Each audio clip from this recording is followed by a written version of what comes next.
Last year was awful, so it's going to be a big increase when this increase happens. The last time we saw such an increase was 94 when we were coming out the last recession, but it can only be good news. And what's this about Aer Lingus? Just talking to Lisa about the fallout from this volcanic ash. Irish airport, Scottish airport's been partially closed today as well. It's cost them an absolute fortune. Yeah, well, Aer Lingus, I mean, they've put a 20 million bill on the last bout of sort of airspace closures a couple of weeks ago, but obviously now we've got a new one over in Ireland today, and even some people are saying it could last for a week over there again. I mean, this could push airlines to the edge, especially Aer Lingus, which is really, really struggling. They've cut hundreds of jobs. They're really under the cosh of Ryanair over there in Ireland. But they've got 20 million. They've halved their first half losses to about 38 million euros. But they've got this 20 million hit from Icelandic ash, and they're saying basically ultimately the bill will come down to how many people do claim. OK, going to leave it there, Steve, but thank you very much indeed for being so understanding about a massive reaction to that caller. Hi, John, reaction to Nigel. I'm absolutely gobsmacked. I'd like a list of the schools he's worked in over the years, as I imagine that he isn't from Doncaster originally. I think it's very hard. I think it was a very hard but well-managed interview, John. That's from Alice, thank you. Pure filth, John. You gave him a platform that hardly anyone else would. He was on longer than he should have been. All the best, Jason in Keswick. Going to talk to Chris Whitwer in a minute. He wants to react to what he was accused of, which is only fair. John, I just want to say that I have the utmost respect for you after the last call with the convicted sex offender. I wouldn't have been able to have been so polite. How this man can openly say that he sees no wrong in what he did is shocking, and to even suggest that it's a normal thing for people to do is outrageous. They say how difficult life is now, what a hard life they have. Are they wanting sympathy? It is not only sex offenders that have a hard life. The law is there for a reason, to protect people, and if they break the law, then they should be big enough to take responsibility for their actions. Abused children have to live with the consequences of others' actions all their life. However, the people that commit the offences can live life, have families, have jobs, etc. Groups like Chris's encourages people who've been abused to come forward, find courage in, and in some cases report abuse. There are many out there that have not been caught or reported and still continue to do what they do, says Chris. And finally, John, I feel dirty now listening to that man. Masturbating to photos of children isn't indecent, question mark.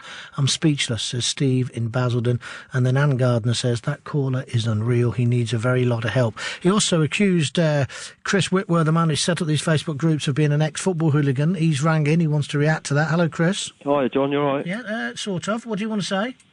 Just basically going back to the point that he made, you know, about the groups and people expressing their views online, you know? Yeah, he's accusing you of winding it up. He's accusing you of putting him and other people's lives in danger. He also says you've got a criminal record. I don't know whether that's true. Do you want to react to that? Yeah, I have, yeah. I'll openly admit that. What for?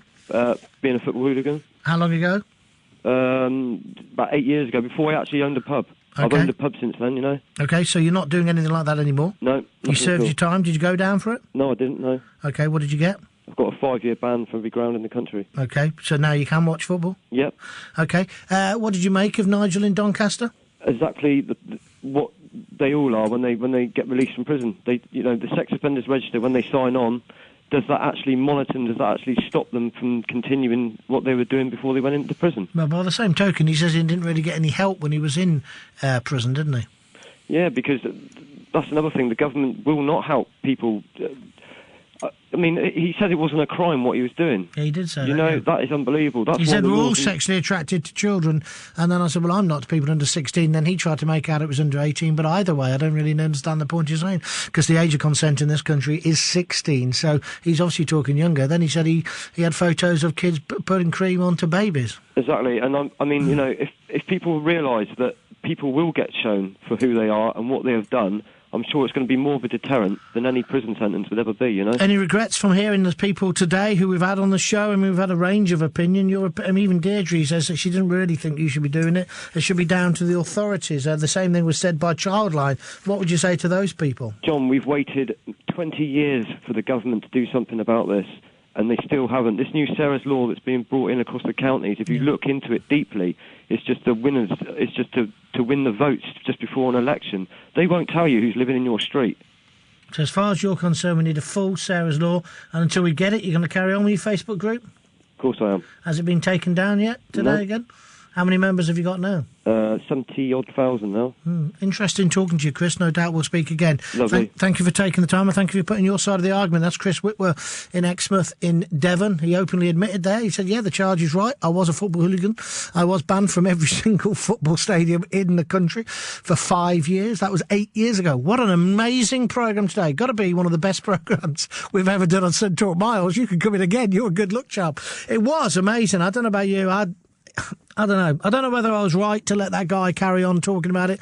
I'm sorry if it's offended anyone by some of the terms and words he used and some of the images he suggested in put into all our minds. I feel slightly dirty myself as well, like that emailer before, but this is the home of free speech. This is unreal and unregulated radio in the sense of not regulated by that quango, Ofcom, which of course costs you £130 million a year. It is the PCC. So if you want to complain, that's who to complain to. But I thought it was a very, very fascinating programme. Thank you to my back room team. Thank you for your calls. Don't forget to join my Facebook groups on Talk with John Gaunt. And one thing for sure, if you've got kids, give them a kiss, give them a hug and keep telling them you love them. I'll see you tomorrow at 10. Cheers. Sun Talk with John Gaunt, the home of free speech.